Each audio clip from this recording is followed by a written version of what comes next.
Bismillahirrahmanirrahim. Assalamualaikum warahmatullahi wabarakatuh, teman-teman peserta kuliah genetika. Hari ini kita ketemu lagi di acara yang ke-9 pada praktikum genetika.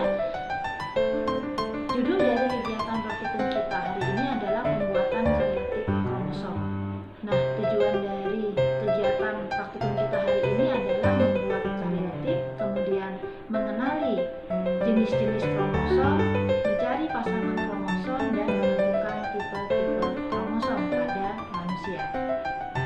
Teman-teman semua, seperti yang kita ketahui bersama bahwa makhluk hidup di alam ini terbagi menjadi dua kelompok berdasarkan sel yang dimiliki oleh makhluk hidup tersebut.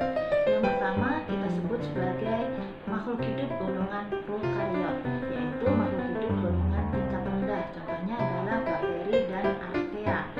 Nah, kemudian ada makhluk hidup yang tergolong eukariot. Nah, manusia, tumbuhan, hewan termasuk pada eukariot. Nah, pada makhluk hidup eukariot ini kita mengenal bahwa makhluk hidup ini memiliki sel, dan di dalam selnya itu ada kromosom. Kromosom merupakan faktor pengendali sifat suatu individu.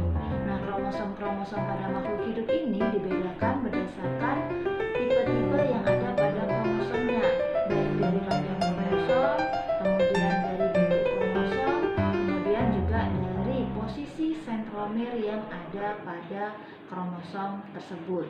Nah, hari ini kita akan mencoba mempelajari dan mengklasifikasikan kromosom berdasarkan bentuk dan juga berdasarkan panjang. Yang paling mudah kita kenali adalah kita mengenali bentuk kromosom berdasarkan posisi sentromer.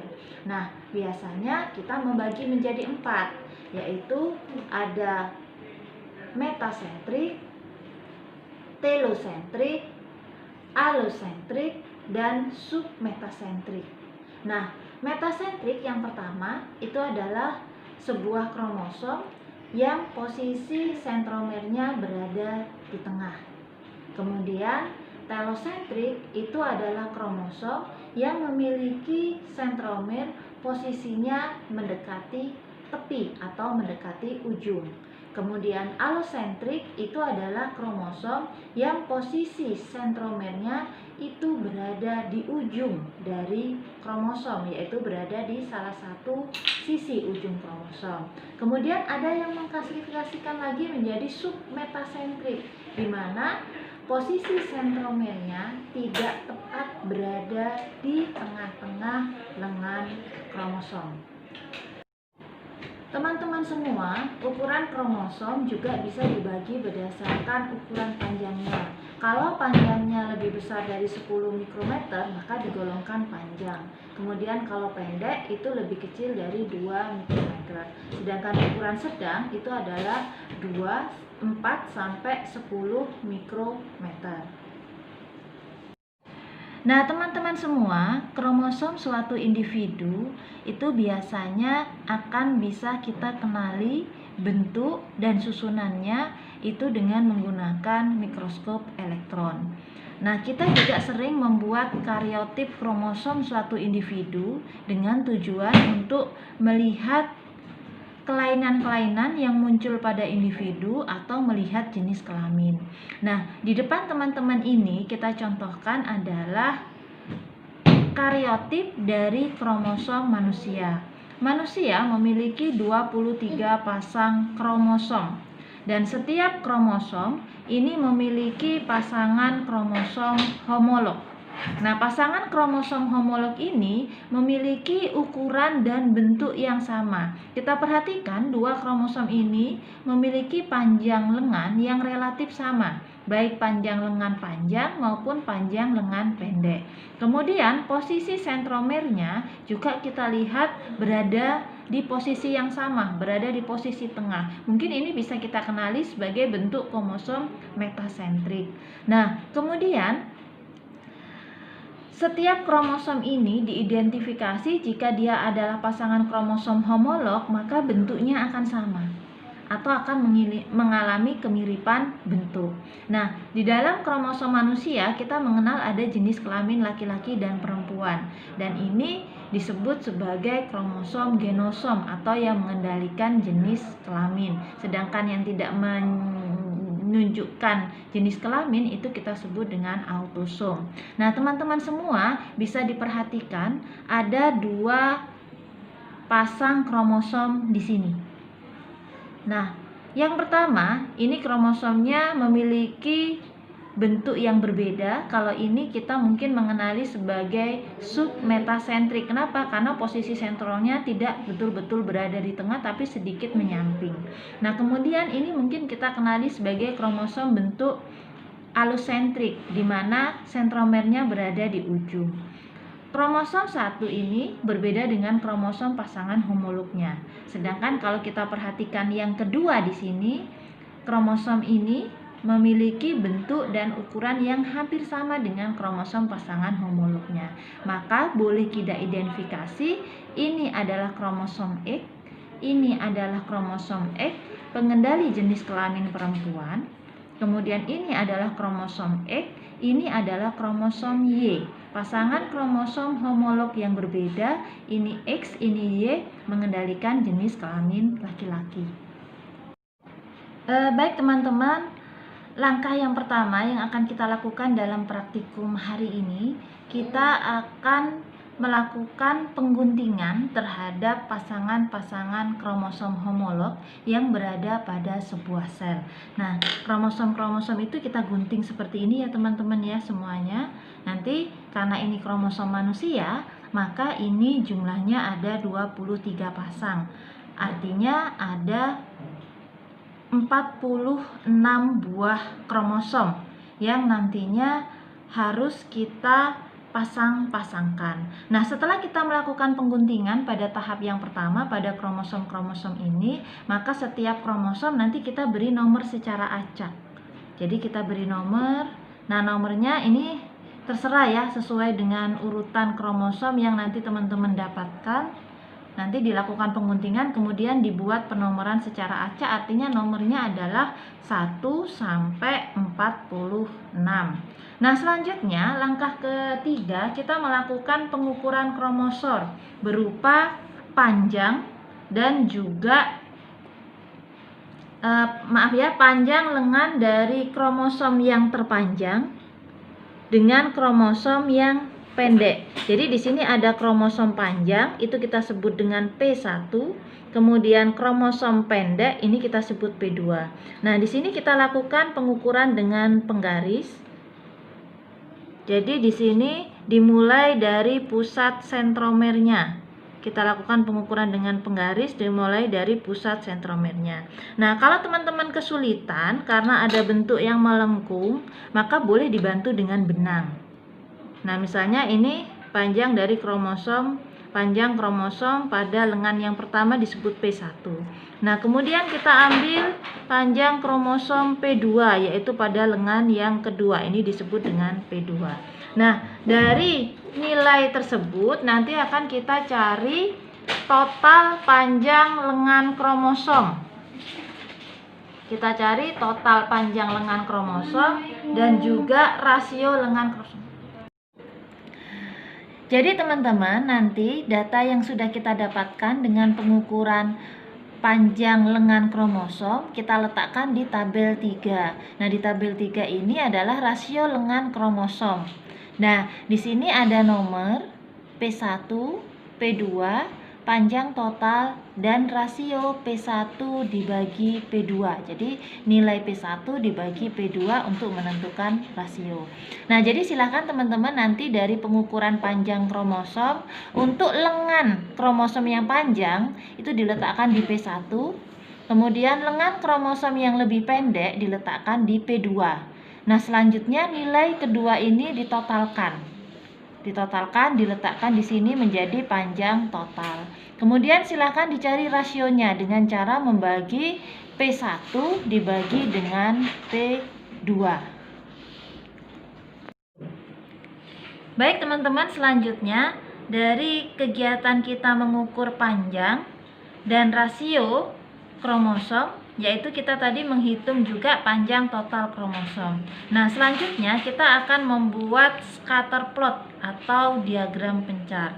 Tujuan pembuatan scatter plot atau diagram pencar ini adalah untuk memudahkan kita menemukan pasangan kromosom homolog. Nah, di sini kita ada sumbu X dan ada sumbu Z. Ini adalah sumbu X, kemudian di sini adalah sumbu Y. Nah, sumbu X itu akan kita isikan dengan rasio lengan kromosom, di mana didapatkan dari P1 dibagi P. Y itu akan kita isikan dengan panjang total lengan kromosom. Nah, setelah itu, setelah kita mengetahui misalnya kita ada satu buah kromosom, kita tentukan dulu panjangnya berapa untuk P1, kemudian kita tentukan P2 sehingga kita bisa mendapatkan nilai rasio. Kemudian kita totalkan dari P1 ditambah P2, kita dapatkan nilai Y. Nah, kemudian nilai tersebut kita letakkan pada scatter plot ini atau diagram pencar. Misalnya kita dapatkan nilai dari kromosom ini di sini. Kemudian kita tuliskan nomornya. Misalnya ini adalah nomor 5. Kromosom nomor 5. Kemudian kita cari kromosom yang lain, kita buat juga, misalnya kita dapatkan kromosom ini. Nah, kromosom ini misalnya kita lihat rasionya berapa, kemudian panjangnya berapa. Misalnya kita dapatkan titiknya di sini. Ini kromosom nomor 4. Ada di sini. Kemudian kita dapat satu kromosom lagi. Ternyata dia posisinya di sini. Misalnya ini kromosom nomor 6. Berikutnya kita cari lagi, di sini ada kromosom lagi. Kemudian kromosom ini misalnya kita lihat dari rasionya. Kemudian kita lihat dari total panjangnya, dia letaknya di sini. Ini adalah kromosom nomor 8 misalnya. Kita letakkan di sini. Nah, ini adalah titik untuk kromosom 4, ini adalah titik untuk kromosom 8, ini adalah titik untuk kromosom 5, dan ini adalah titik untuk kromosom 6. Nah, selanjutnya semua kromosom yang jumlahnya 46 tadi kita buat titiknya di sini. Jadi nanti kita akan menghasilkan sebanyak 46 titik. Nah, dari titik-titik tersebut kita akan cari pasangan kromosom homolog. Nah, untuk menentukan pasangan kromosom homolog, maka kita cari titik-titik yang posisinya terdekat. Ada 2 pasangan yang posisinya paling dekat. Maka ini adalah pasangan kromosom homolog. Jadi dari semua titik-titik yang ada di sini nanti harus kita cari pasangannya. Dari pasangan titik-titik terdekat. Jadi nanti akan ada 23 pasang. Dari kromosom autosom yang mengendalikan tubuh dan juga genosom yang mengendalikan kelamin.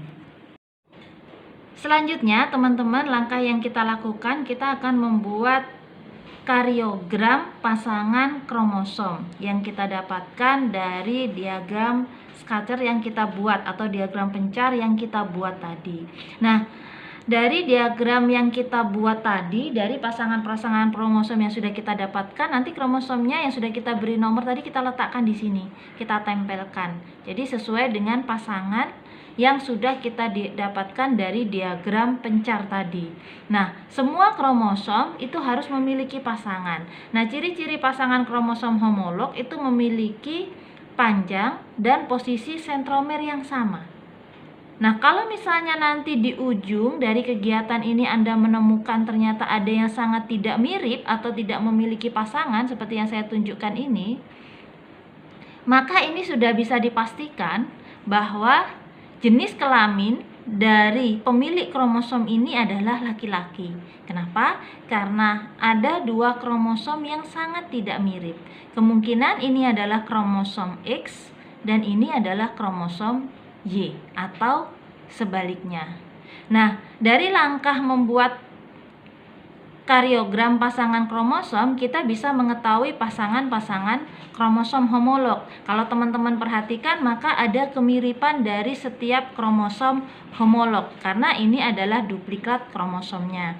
Perbedaan sedikit bentuk yang kita lihat ini karena posisi ketika kita melihat dengan menggunakan mikroskop elektron. Nah, teman-teman, selanjutnya langkah berikutnya setelah mengisi tabel 1 ini, maka teman-teman harus mengisi tabel 2. Nah, di tabel 2 ini kita membuat data indiogram kromosom. Data indiogram kromosom ini digunakan untuk menentukan bentuk kromosom. Apakah kromosom itu termasuk metasentrik, submetasentrik, telosentrik, ataupun alosentrik.